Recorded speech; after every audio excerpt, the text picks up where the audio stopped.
بسم اللہ الرحمن الرحیم۔ السلام علیکم، آپ دیکھ رہے ہیں میرا یوٹیوب چینل۔ اب تک آپ نے میرے چینل کو سبسکرائب نہیں کیا تو پلیز سبسکرائب کر دیں، بیل آئیکن کو پریس کر دیں تاکہ میری آنے والی ہر نئی ویڈیو آپ کو سب سے پہلے موصول ہو سکے۔ آج کی اس ویڈیو میں ہم بات کریں گے ناپاکی سے عذاب قبر کیسے ہوتا ہے۔ حضرت عبداللہ بن عباس سے روایت ہے کہ رسول اکرم صلی اللہ علیہ وسلم کا گزر 2 قبروں پر ہوا تو آپ صلی اللہ علیہ وسلم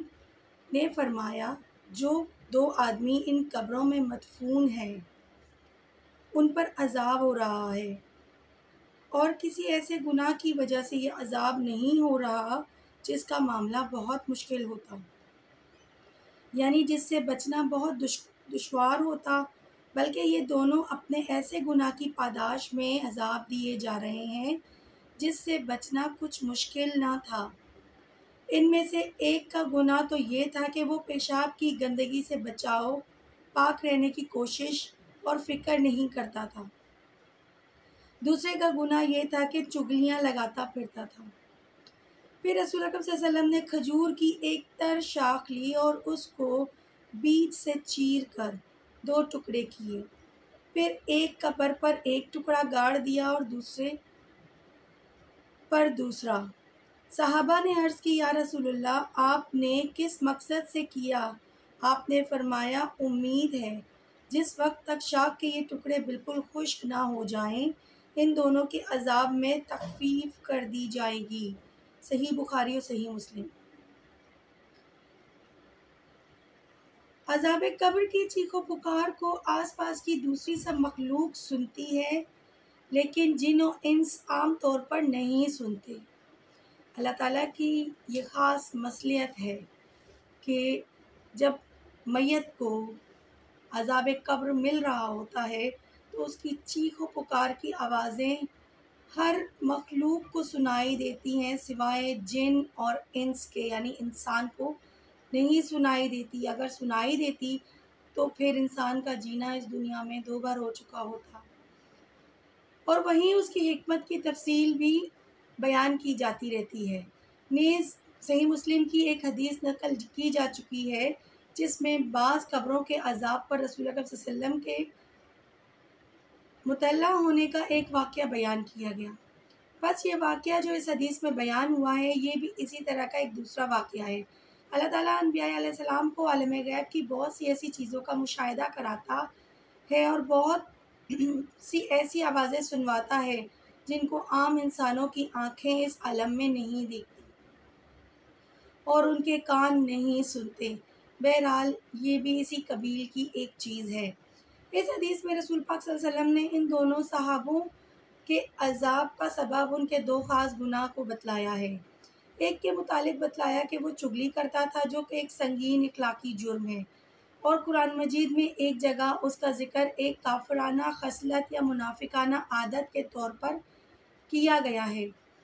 فرمایا گیا ہے، قلم اور کتاب قدیمہ کے بہت بڑے عالم کعب اربا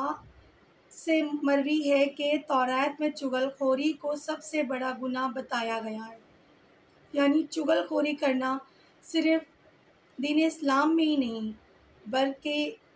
تورات اور انجیل میں بھی اس کا ذکر آیا ہے کہ یہ ایک بہت بڑا گناہ ہے۔ اور دوسرے کا عذاب کا سبب آپ نے یہ بتلایا کہ وہ پیشاب کی گندگی سے بچاؤ اور پاک صاف رہنے میں بے احتیاطی کرتا تھا۔ دونوں کا حاصل مطلب یہی ہے، اور صحیح بخاری کی روایت میں اس واقعے کی تفسیر بھی بیان اسی طرح کی گئی ہے، اور اس کا حاصل بھی یہی ہے۔ بہرحال اس سے معلوم ہوا کہ پیشاب کی گندگی سے اسی طرح دوسری ناپاکیوں سے بچنا، یعنی اپنے جسم، اپنے کپڑوں کو محفوظ رکھنے کی کوشش کرنا، اللہ تعالیٰ کے اہم احکامات میں سے ایک ہے، اور اس میں کوتاہی اور بے احتیاطی ایسی مصیبت ہے کہ جس کی سزا آدمی کو قبر میں بھگتنی پڑتی ہے۔ آپ صلی اللہ علیہ وسلم نے کھجور کی ایک تر شاخ منگوائی اور بیچ سے اس کے 2 ٹکڑے کر ایک ایک ٹکڑا ان دونوں کی قبروں پر گاڑ دیا۔ بعض صحابہ نے جب اس بات کی دریافت کی تو آپ صلی اللہ علیہ وسلم نے فرمایا، مجھے امید ہے کہ جب تک ان ٹکڑوں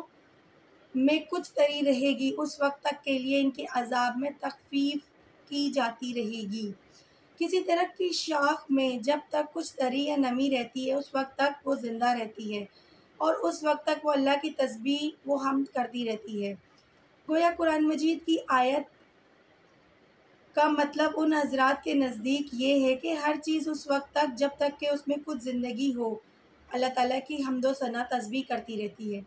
اور جب اس چیز کی زندگی ختم ہو جاتی ہے تو اس کی حمد و ثنا بھی ختم ہو جاتی ہے۔ بہرحال اسی بنا پر ان حضرات نے رسول اکرم صلی اللہ علیہ وسلم کے اس فعل اور اس ارشاد کی توجیہ یہ کی ہے کہ آپ صلی اللہ علیہ وسلم نے کھجور کی شاخ کے یہ 2 ٹکڑے